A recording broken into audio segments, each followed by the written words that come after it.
And we're back here for game number 2, and it is time to have the same problem like game number 1. The loading. One spectator, still unknown who it is, not loading in. But either way, guys, game 1 was an interesting game as such, because Isurus did a great job as in farming, ganking, having advantage here and there, but when it came to how can I say this? When it came to pushing, they seemed paralyzed, or they seemed paralyzed by the fact that, of course, there is some split push going on, but they didn't even try to, like, one-man defend and four-man push, anything like that, anything to counter SNA's tactic. And SNA was like, "Oh, we don't need to fight to win this game. Like, let's just push and capitalize on whatever we get on the way when they get out of their base, pretty much." And that's what happened. Like, one Rex down, and from there on they never really recovered. This lane was pushing in, getting step by step the tier 4 towers. In the end, they didn't even care about the Rexes. They just went for the throne. Direct approach, also something new. I liked it for sure. Sneaky Nyx Assassin, Isurus here in the Join Dota League Season 3 Division 1, casted here on HeflaTV by HeflaMoke himself, and of course Michael Loris, our new caster in the crew. Let's go have a look in game number 2 draft. I think that game number 1 was interesting in the sense that you rarely see games won by just one lane taken. Like, usually it's, oh good, we took one lane of Rax, now we could ignore that. Sneaky Nyx Assassin, they didn't ignore that lane, far from it. They just kept on, going into that lane, and Isurus, all their other lanes were very well defended. Like, mid lane was a little bit weak by the end, but it was just top lane that they thought would be not as big of a problem as it really was, as well, we're now in the ban and pick phase, and, well, nothing too surprising. Isurus going to have the option of picking up a Razor after the SNA Brewmaster, possibly a Razor Skywrath combination. Yeah, absolutely. Why not? And to be honest, like, besides that pushing issue of Isurus last game, I mean, DDX did very well, and I don't know, everything looked so good, at least for a while. But why do you pick a Brewmaster that doesn't want to fight? Like, I didn't understand this at all. Like, how many ultimates did we see, and how long was the game? Was it 30 something, 40 minutes almost? Oh, I think it was at least 40. Yeah, and we saw 4 or 5 primal splits. That sounds about right. Yeah, like that was it. Like, I was really disappointed by the Brewmaster.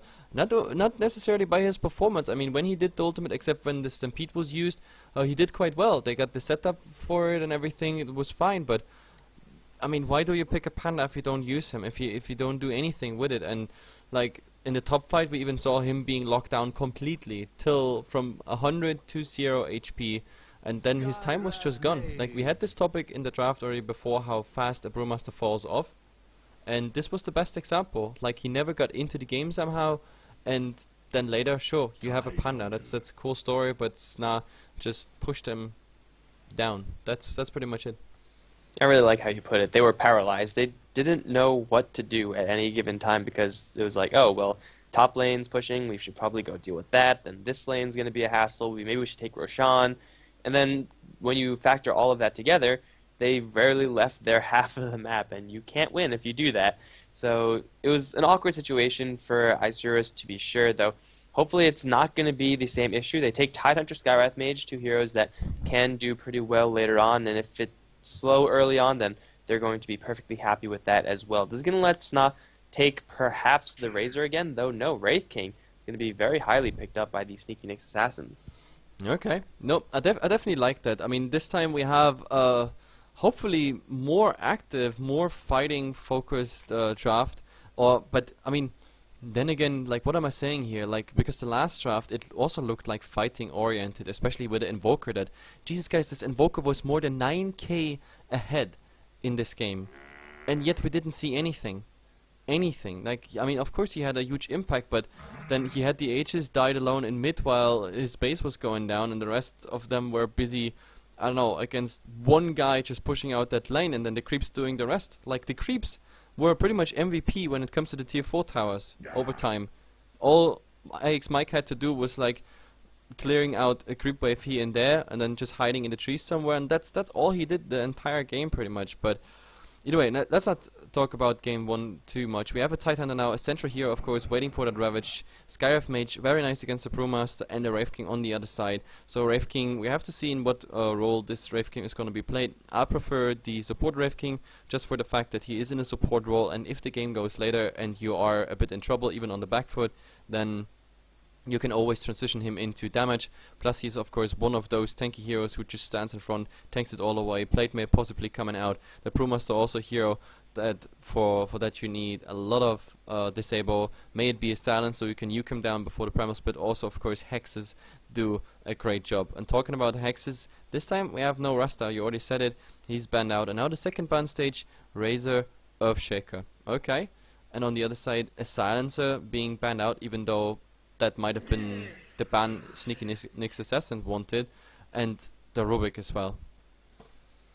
Third pick for Isurus Gaming is going to be the Death Prophet. So this game, if they sit around for too long, then it will be a mistake again, because Wraith King, as you said, can be played as that primary farmer. I don't really know which one I prefer. Like, I'm kind of on the fence with, it's fairly even for me, though either way, he'll be able to put some real hurt on no matter who he targets, no matter what build he goes for. So Death Prophet as third pick, going to open up the door for a little bit of pushing for Isurus. They don't really have a great setup with Skywrath Mage just yet. You don't really want your Skywrath to be free-handing those ultimates. You'd much rather have him have some setup. Ravage is okay, Gush is okay, Death Prophet doesn't really have that much. But Invoker's going to be picked from Sneaky Nick, so it looks like these teams going to do a little bit of trading with what heroes they're going to be picking up. So Death Prophet, Invoker, and Brewmaster, they just swapped the sides. Everything else is pretty much new, but I definitely like it because right now we don't see Sneaky Nick's Assassin with the crazy pushing draft coming out. There is no Rasta, so no wards just randomly popped here and there and just chipping away towers, and no Exorcism coming out. Even though the Exorcism, like I think if you compare the damage done by creeps and by Master Open Worlds, in direct comparison with the Exorcism, I think the Exorcism is really there on the last spot. Like, because we saw him often pop the Exorcism, doing maybe like a third tower damage, and then he just backed off. They were never interested in engaging a fight in front of a tower. They were like, no guys, we do this the indirect way. We don't confront them, we just outmaneuver them. The Death Prophet ultimate was definitely used more for intimidation and just pure one-on-one fighting. Like, once you pop that ultimate, then Isurus were a little bit more cautious. And although it didn't do much damage to the tower, you don't really need it to do a lot of damage on the tower because you already were racks up. I mean, you were pushing very, very comfortably without it. So might as well save a really nice team fight spell for a really nice team fight. So Isurus, they might be taking a different route for this one, though as it stands right now, they don't have much in the pushing. With this Vengeful Spirit pickup, they'll have a little bit of a setup for that Skywrath Mage and a pretty good roaming comp. Just having a play stun at all is really useful when you're ganking someone like an Invoker. Yep, absolutely, and this also prevents, of course, some fancy stuff coming out for IX Mike. Like, I don't think Sneaky Nick's Assassin, for example, pick a Batrider here into the into the Vengeful Spirit. Definitely not. Yeah, I mean, IX Mike is always someone who is like asking, like, hey, come on, give me Batrider, please give me Batrider, because he's really good on that hero, and I've seen a lot of amazing IX Mike Batriders, but yeah, into a Vengeful Spirit would not be a smart draft as such. So, Nature's Prophet is coming out. I was already mentioning the fact that Sneaky Nick's Assassin, at least to this point of the Invoker, the third pick, didn't have too much push potential, but now there is the Nature's Rat, and if they go for the same playstyle, then I'm gonna predict Invoker, Exort with Necro Rush, Nature's Prophet with Necro, pushing out Creep Wave with Treants, Forge Spirits, double Necro, and never engaging in any fight. That's my prediction. Mass Necro does seem like a pretty good way to go. They have the Death Prophet ultimate, they'll have the Ravage from Tidehunter, lots of AoE skills that you can't really control. Once again, oh damn it, fullback is not going to be playing the Meepo. I really want to see that, but Storm Spirit is going to be the pickup in direct response to this Nature's Prophet. So Nature's Prophet not going to have the best of times split pushing up against Storm Spirit. Vengeful Spirit, also surprisingly good hero versus Nature's Prophet, and Sneaky Nicks, they've last picked the Chen. So they're going to go for a lot of early game push. If they can't make this happen, then it's going to be a little bit awkward for them running into a Death Prophet. They need to get a really good early game start. Yep, absolutely, and Well, Storm Spirit and Death Prophet versus pretty much Brewmaster, Invoker, and of course transition into damage Wraith King. Interesting. Nature's Prophet, Chen, Invoker, like all three of them possibly coming up with a Necro. That's the pushing potential I can imagine, at least on SNA's side. To be honest, it looks similar to the last game. Like, we have to look further into this, like, as it develops, but I'm pretty sure they can pretty much replicate what they did the last game. That's at least what I think. Either way, for all those who just joined us, welcome here on HeflaTV. My name is HeflaMo, casting with Michael Laws. We're just gonna introduce the teams for you. For all those who heard this already, then of course, then just, I don't know, Chill. yeah, just be deaf for some seconds. Either way, we have DDX this time here on the Storm Spirit, Nadara playing the Sky Earth Mage. We have Dolce on the Tidehunter, Papita playing the Death Prophet, and who did I forget? Fullback here on the Vengeful Spirit. And now there is a 5-man gank train, but the blinks are already coming out. Tidehunter, I think he might have seen the Chen there just going low ground, but yeah, there's nothing will happen here, so let's just introduce the dire side. On the Nick side, we have Fluff and Stuff playing his Chen, used to be one of his signature heroes. On, not sure if it still is, on Wraith King, it's going to be played by Way Too Sexy. He got a lot of gold last game, so perhaps we'll be seeing something similar, and maybe he could transition into a little bit more of a hit things role. Ush is going to be up top as the Invoker. SNA is going to be playing the mid lane Brewmaster. That leaves IX Mike with Boots in tow, and be heading down south as the Nature's Prophet. With Fluff and Stuff's positioning, it could just be warding, though it is also likely that he goes into the enemy jungle and tries to just bypass this tri-lane from Isurus. Yep, absolutely. And intelligent. What? Why did I just say that? Like, sometimes I really ask myself how I come up with certain things. I just wanted to say there is an invisibility rune on Storm Spirit, but for some reason I wanted to say there is an intelligence rune. Okay, that's, yeah, Hefla, I think you casted too much for today. Either way, we're gonna get through with this last game. Invisibility rune, of course, on DDX, but it's not like you can do anything with it. Maybe top lane, hit. Ush is gonna get hit with a stun, and then the birds are gonna fly. Gush from Dolce, and Ush is gonna get beaten down by the Tidehunter. Easy kills as fullback and Nidera. They're very sneaky in the trees, sneakier than the sneaky Nyx Assassins. Yep. Gonna draw their offlane Tidehunter first blood, 500 for him. So Arcane Boots are well on their way if he wants to go for that. I definitely like that. That's of course a positive start for Ush, for Isurus, and not so good for Ush here because he's interested in getting some farm. Safe lane Invoker is nothing I'm a huge big fan of, but now look at it. Courier and gank mid. Fullback's gonna open up with the stun onto SNA. This is exactly what we just saw. And this time SNA's going to clap and try to get away, but one more bird, although it's not gonna hit. It's the Death Prophet that gets the last hit there. Easy 2-kill for Isurus, getting a roaring start in this game. The Courier awkwardly standing around with the bottle. Fortunately, did not go down in that gank. Yep, absolutely. But now, of course, the Panda is gonna find him. The Courier is delivering the bottle, and yep, I like what Isurus is doing. Like, much more aggressive. I just hope they don't lose those balls they just develop pretty much then later. Because this is exactly what they needed last game. Being aggressive, finding pickoffs, rotating, smoke ganking, and then not going back to farm. Go push. That's exactly what we need to see from Isurus. If they learned anything from last game, then I hope it's that. But let's see. So far it's a nice start. 2 minutes, 2 kills, and a good beginning here. Isurus way ahead, of course, making space on 2 lanes already.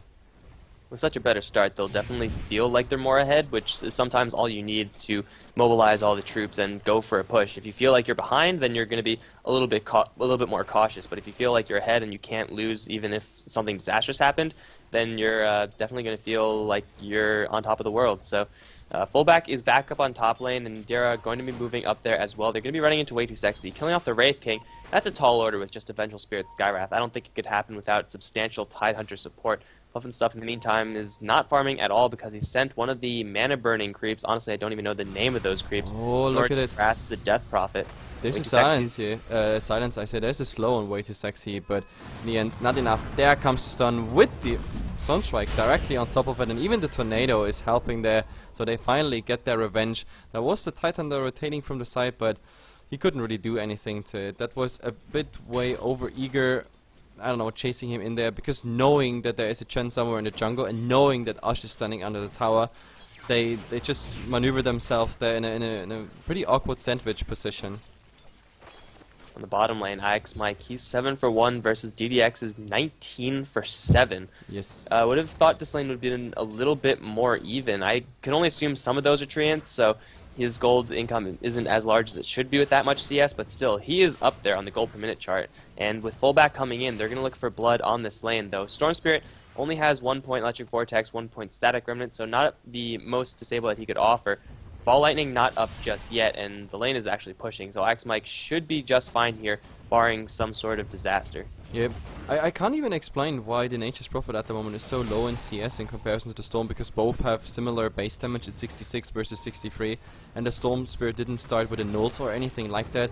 It's just going 3 branches versus a row of Magi on the other side, so they have pretty much the same damage, so it's really just about getting the right clicks, of course. I mean, there's one upside, of course, on a Storm. He has Overload, and that's already level 3. That secures him, like, guaranteed last hit, something you can't deny with the base damage of a Furion, just because you can kill the creeps before they come below the threshold of denying, so that's something, but permanently spamming is also another option. But let's see how the lane develops. I mean, for now, he just eats through those creeps. Has PTs done, by the way, on the Storm Spirit.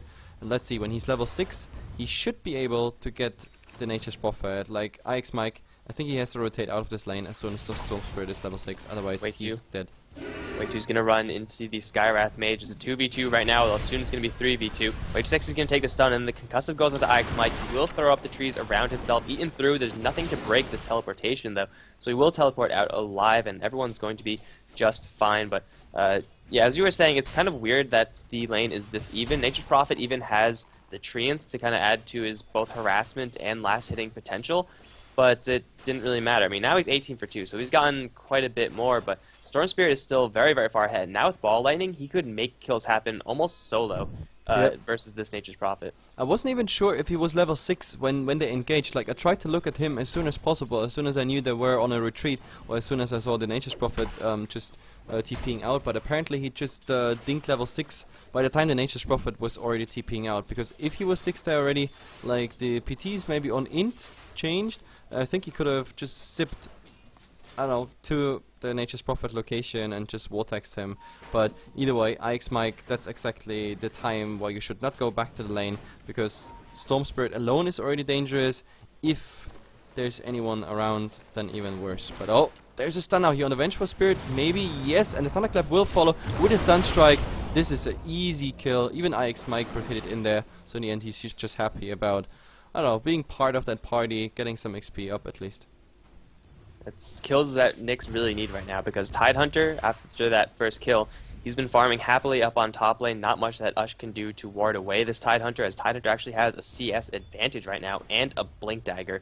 This Tidehunter is going to be absolutely terrifying, and also Fluff and Stuff has been sending many creeps to the mid lane in order to try to help that lane out. I know he sent one of the satyrs that shockwaves, one of the satyrs that mana burns, and normally that would be just like an instant win in those cases, but that's just going to mean he's going to slow down his jungle path. He's had a couple of stacks right now, but he's only level 3, almost level 4.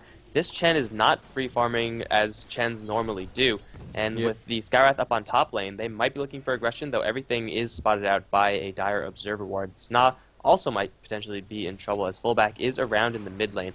Papita, level 7, no points activism just yet. We'll have that soon enough.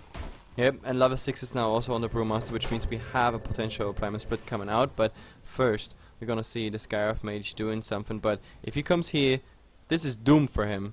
There is a Wraith King waiting for him. It's nighttime, but still, I think, do they not see him? Like, I have to look at, no, they don't see him. Look at this, here's the line, and he actually was perfectly in there, so by swapping here into the vision, we saw everything. But where are my hotkeys? There's the Fog of War for all. Isurus, they're going to be jumped, but this is a trap because Tidehunter is right behind them with the Ravage onto absolutely everyone. They're going to silence SNA and try to bring him down before he gets split. They will be successful in doing so. Wei2 and Fluff, they don't have anything to help out their friendly Brewmaster. Ravage only getting 1 kill, but they're going to take a lot of tower damage, might even kill a tower with this exorcism now picked up by Papita. This tower is going to be fortified, but I don't think it's going to escape death. Nope, this means tower here. I don't see how they would rotate in, especially because the Wraith King is going back to the Fountain Fluff and stuff is back to the jungle. He might actually try something with the Satire Tormentor, just getting some Shockwave harass in. But that's pretty much it. Tower is going down, and oh, Storm Spirit here on IX Mike. There's the Vortex. He can't really TP out, and now it's all about them right clicks. It will be enough. Remnant plus the last Overload, just making this possible, leaving Isurus with a 4-2 plus a tier 1 tower, like as the cherry on top of the cake. And yeah, looking good at the moment for Isurus. They found back after they gave away 2 kills that were based a bit on sloppy play. Looking good is a little bit of an understatement. They have a pretty sizable golden experience advantage. Now they're going to go for Ush, and he's going to get flunked upon Anchor Smash. The Skywrath might go down to this Forge Spirit. No, it's not going to happen. Low base armor on that Skywrath, but still not that vulnerable. It's going to be another kill for the Death Prophet. And she's going to slowly start to accrue those levels in, get those Witchcrafts, and start to get closer to that level 11 and start to take even more towers. Arcane Boots up on the Tide. This guy is going to be really, really hard for Nyx to deal with. The only thing that actually could kill him would have been the Nature's Wrath of IX Mike, but at the time the Skywrath Mage being in vision, even though it's nighttime. Oh, nice Sunstrike here, which we just saw. Sunstrike plus exactly what I just mentioned, the Nature's Wrath, the global presence of a Nature's Prophet, killing the Vengeful Spirit. That was actually a nice play. So what they missed top on the Skywrath, they just repeat here pretty much on, they attempt at least, they repeat on the Vengeful Spirit. So yeah, beautifully done. Nevertheless, they get quite some damage into the tier 1 tower, and DDX, I mean, you can just continue if he wants to. That's a lesson of why you never, ever, ever stay still in Dota, especially when there's an Invoker on the other end. That's a dangerous prospect. Invoker, by the way, has gone for Hand of Midas. It looks like Nature's Prophet might be going for Hand of Midas of his own. We saw a similar game where before the Hand of Midasing team managed to stall out and eventually took it super late. Isurus, it's going to be up to them to not let that happen. They're going to have to constantly apply the pressure because they themselves don't have any of those hands. So if they keep getting kills, then they'll be just fine. But if they sit back for a little bit too long, then they're going to be punished by the inevitable golden experience advantage that you get by having 2 Midases on a team. Yep, absolutely. And what I dislike at the moment is, again, like DDX play. Like for now, I mean, he knows IX Mike is maybe at the Ancients, for example. He doesn't even check. They don't ward them as well, so IX Mike just having a good time. And he just found an Invisibility Rune. A Storm level 9 having amazing farm, already some kills on his account. And he gets the Invisibility Rune but doesn't use it. Now in the mid we have some push coming in. There is only 2 kills, but oh, Ravage coming in. Anchor Smash as well. And Papita is coming. Nyx, Fluff and stuff here super low, but there it is holding him back fine. I'm still getting that kill, as well as now the Brewmaster going down, and this might now be the follow-up we are looking for. Maybe the Exorcism is ready. Tier 2 tower Ink. Is there another Anchor Smash to kill it? No, this won't be enough, but still, like with the Creep Wave coming next, it takes some seconds, but this might be tier 2. Everyone's kind of low on mana, especially that Tidehunter. He's going to back off to the bottom lane and defend that, but they don't need the Tidehunter. They use the Ravage once again, this time for 2 kills. Very much so worth it, as Papita is going to go ahead and pop off the Exorcism. Nyx can't defend this even if they wanted to. Their best bet is to make a trade, but with Dolce on the bottom lane, there's no way that Tidehunter is going to die versus a Wraith King. Maybe he could even 2v1 against the Wraith King and the Nature's Prophet, but for sure, it's going to be again, the Sunstrike, and the tower still hitting him, and now where's the Nature's Prophet ultimate? Yeah, he's trying to dodge the bounces, and yes, the bounce is not hitting the Storm Spirit. So in the end, they get the tower down, and they get even a life out of it. We have some split push happening. Ush now here on the tower, but he barely managed the 50% mark on that tower, and there will be the rotations. Papita rotating in, and that also means I think the next step for Isurus is then tier 1 bottom, top. Yeah, it should be a pretty easy rotation. The tower is fairly healthy, though definitely Isurus aren't going to want to use Exorcism on it. They could probably just chip it down.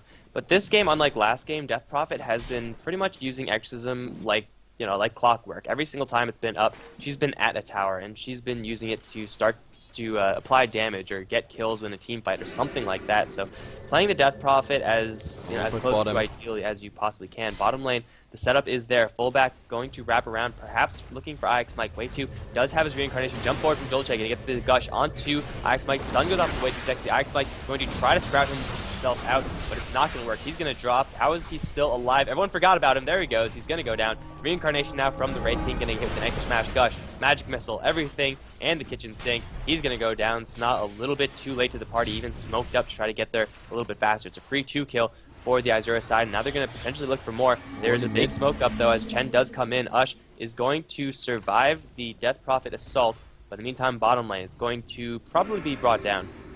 Yeah, it was just time bought. Fluff even losing a creep here. So it's time. I don't know. Right now, Isurus, they could do exactly what SNA did to them in the last game. Oh, there is another attempt for this nice combo of Sunstrike and whatnot, but this time it won't hit. Even IX Mike's bounces there, not hitting. It's still nighttime, makes it a lot harder. Brewmaster is the only one to guard the tier 1 tower now, but of course in the back there's the rotation, and now he's gonna focus on that Vengeful Spirit, I'm pretty sure. Yes, Bolotos and the Fire Panda doing all the damage, but oh, swap out here in, but they can't really focus on a Fire Panda. Like, he should get the second Bolotos out, and yes, that's it. That's the kill, but that's really just a Vengeful he gets there. That's all he gets, and this is also the first time we see that ultimate being somehow successfully used. But oh, look at it, top. They sub in and Fluff and stuff. Yes, there's the Vortex, there is the Orchid. Easy kill, low HP pool of course on a Chen, and now they can even defend that tower. The tower should be in deny range. Yes, it... No. Well, Very they're gonna close. fight with those creeps, but Skywrath Mage, he gotta be really, really careful. Top lane is being pushed a little bit. Tower 20 HP off of being deniable. Mid lane will also be defended as Isurus bring everyone else into that mid lane. So, you know, they make some successful defenses. They get a free pick off on the Chen on top of that, seeing the Nature's Prophet was being sent home, so they didn't even bother focusing him. So, well fought out by Isurus.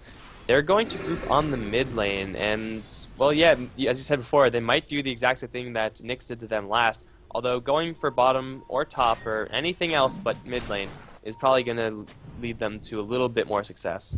Yep, absolutely, and let's see.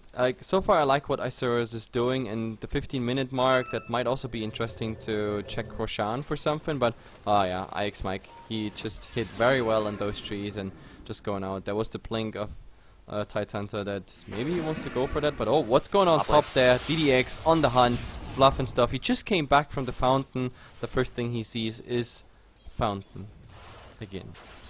There's not much you could do as a level 6 Chen versus a level 11 Storm Spirit. Hell, there's not much you could do as a level 6 hero versus a level 11 Storm Spirit. Storm Spirit's going to be all over this Chen for really the entirety of this game, because once he zips in, Chen is just screwed. He doesn't have a mech, he doesn't have a Force Staff, he's nowhere near anything close to help him defend against that.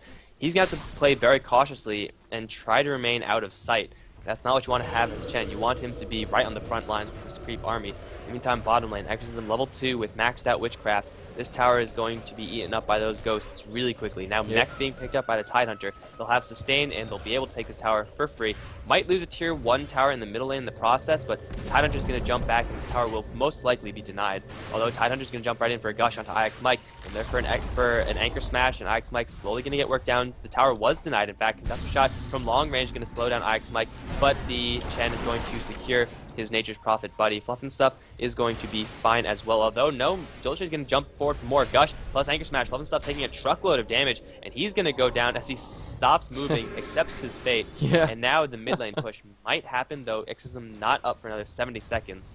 But yeah, top. There's the swap actually under the tower. Ahash being stunned right now here. There is the Wraith King as a backup, but Papita is coming in. He's getting stunned, but before that, he's getting something up. Yule Scepter, just to avoid the entire thing, and oh my god, the Forge Spirit's getting the kill on the Vengeful Spirit, and now Silence here on Way Too Sexy, but I don't know, he's also TPing out because there is some pressure here. DDX finding the Nature's Prophet here, getting an easy kill, but now the Panda coming in, but I don't think he can kill him. There should be enough mana, but for now he's just slowed and he's doing the right thing. Now he's TPing there. It's not really worth it to pop it even because you won't get him, but okay, interesting. Did they at least get the tower, or was it denied? I mean, the tower in the mid was denied. We didn't mention that yet, but no, the top tower was actually taken by by Ash. Yeah, those Forge Spirits did so much work for the Invoker. But they focused down the Vengeful Spirit, brought her down, in fact killed her, And then they were just slowly working on the tower, and Vengeful Spirit, she was looking like she was going to want to deny it, but unfortunately couldn't get the right click out at the right time. It's going to be a tier 2 trade for a Roshan. I'm sure Isurus are going to be okay with that, although popping the Exorcism for this tier 2 tower, they don't know if the enemy's in Roshan yet, though with the HeflaTV from BS, they'll definitely know now. They have a Storm Spirit. How baller is the Storm Spirit? Let's see. He might jump in. He's gonna go in for it. GDX. He's gonna grab the Aegis and kill off the Roshan. He's gonna lose the Aegis straight after, but that is a pure win for him. Ball Lightning is going to jump into freedom, I'm sure. Although Silence Up, he's gonna jump straight forward onto Fluff. Oh, he's gonna get Magic Missile Fluff, and he will pop from the Orchid. Storm Spirit is gonna burn the rest of his mana and get out of there, but here comes the Tidehunter with a Ravage onto everyone. Now she's gonna take a little bit of damage. The Wrath of Nature does get thrown out, split from the Brewmaster, but it's not going to do much of anything. We'll throw the Tidehunter up into the air. Here comes Pipita, but he doesn't have any ultimate up. He's going to throw the Fire Panda up, and fullback will be focused down by the Panda. In the meantime, Chen creeps, blocking the way of Dulce as he tries to continue this chase. Doesn't have that much mana, has one Gush and or an Anchor Smash. He's going to get thrown up into the air, but Nyx spends so much time, and they get absolutely rolled. Yep, beautiful. DDX made the play of the day. Absolutely beautiful. Like, not just snatching the Aegis, also getting Roshan, getting the Aegis. Obviously he dies right after, but still, like, back with the Aegis, getting the Chen kill. Like, this is like 3 times win. This is triple win, and of course triple lose for Sneaky Nyx Assassin. Like, all that work, they wanted to trade a tier 2 tower, their last tier 2 tower, for Roshan. And in the end, they don't get neither. That's horrible for Sneaky Nyx Assassin. Losing the tower, losing Roshan, losing the Aegis to the Storm Spirit, who just, I don't know, finished his deed with a kill on the poor Chen. And now, I think Exorcism 10 seconds. We are looking at an Isurus who finally is pushing properly. And before they go high ground, showing faster craft, 7,500, a bit ahead. Almost 10k in experience. When it comes to gold, 14k. That is quite elite. Jesus Christ. And now, of course, the Cliff.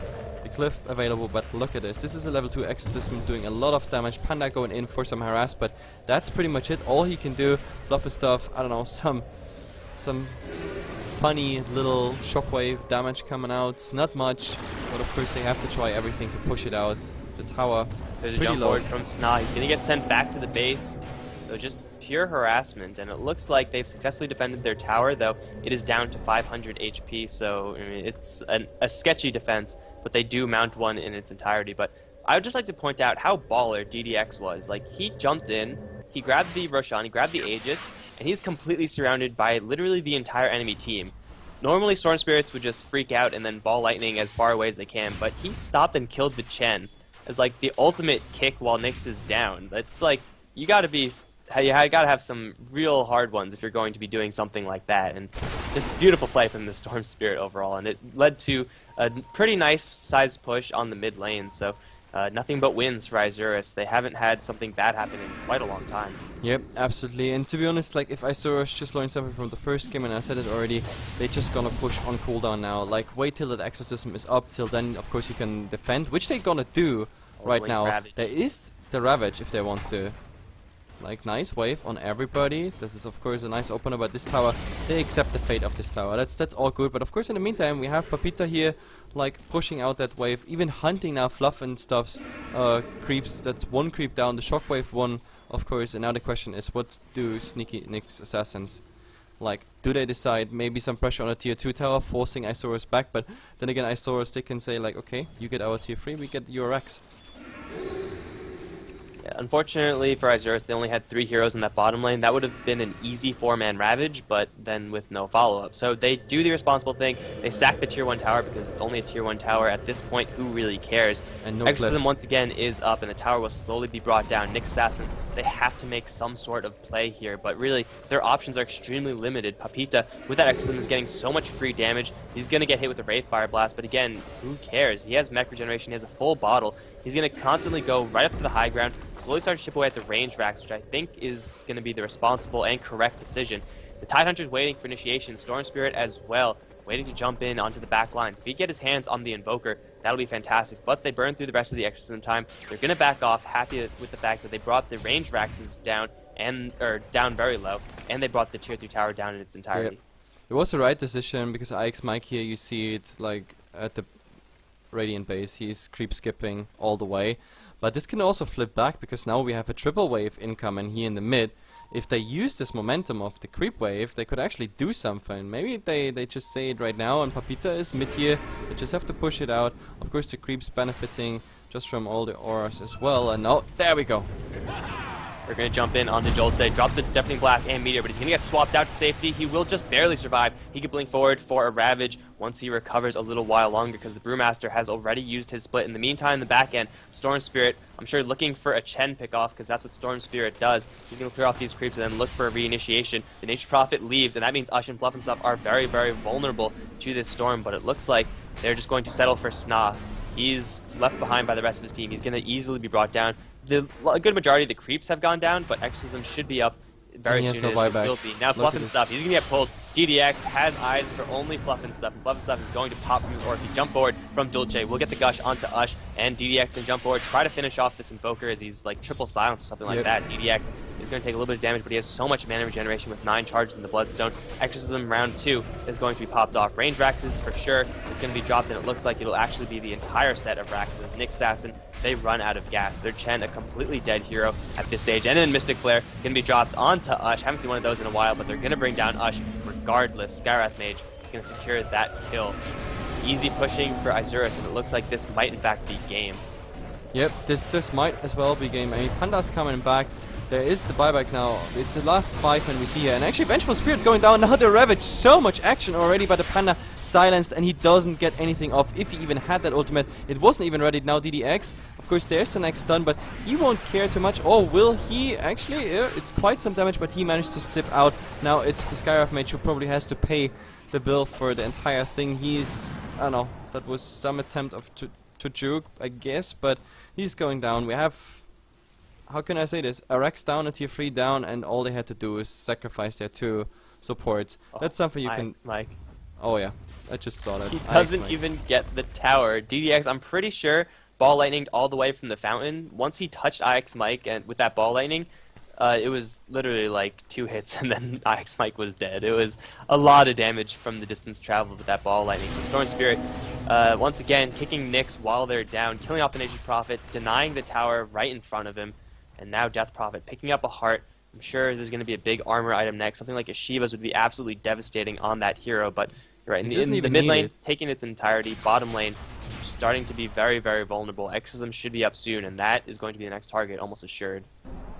I just don't think they could kill the Death Prophet at the moment. I mean, they could if they all focus all 5 men on him. If they disable the mech carrier and disable pretty much everything around it, then they might get a kill on Death Prophet. But as it stands right now, with Ravage up, someone is landing in the vortex, with Yule's Scepter, with the silence, with all that stuff, like stuff and fluff and stuff, oh, so much. With all that stuff fluffing around, we have no chance of seeing this Death Prophet really going down, to be honest. And now it is time again. Exorcism, still not level 3, but level 2 will do the trick, I think. Spirits will slowly eat away at the creep wave. As it does die out, melee Raxes will be focused down. Everyone from Nick kind of cautious as the Brewmaster does get thrown up into the air, but was silenced, so it's silenced a little bit later, but he's still silenced on his way down. No split available for him. No buyback. He's going to throw out a tornado. Hit onto everyone, a pretty good one, with the Meteor Blast doing a lot of damage, but it's not nearly going to be enough. Beat on the front lines, still burning down that melee Rax. It will drop, and now swap back onto IX Mike. Jump forward from GDX. Will try to kill off IX Mike with the jump forward from the Tidehunter. Getting the Anchor Smash, getting the Gush. Fluff and Stuff going to be eaten up in this giant tidal wave of death as Ush tries to get into the safety of his fountain. That's not going to happen. Way too sexy. With Reincarnation not up, he's going to cower in fear as Isurus are going to completely ravage their base, forcing out the GG. Yep, absolutely beautiful. GG is being called, and well deserved so. Isurus winning this game very convincingly.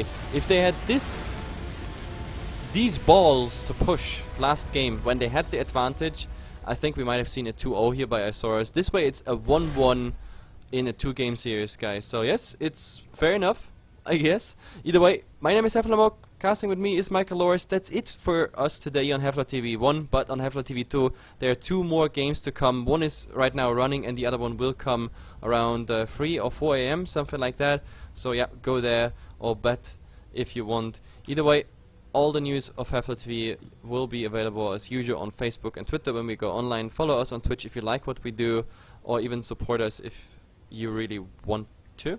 We are always happy about it. And yes, the VODs of these amazing games, fun games for sure, they are of course also available on YouTube, so subscribe there, give us some clicks, and that's pretty much it. I thank you for a long day, and for all those who stuck with us.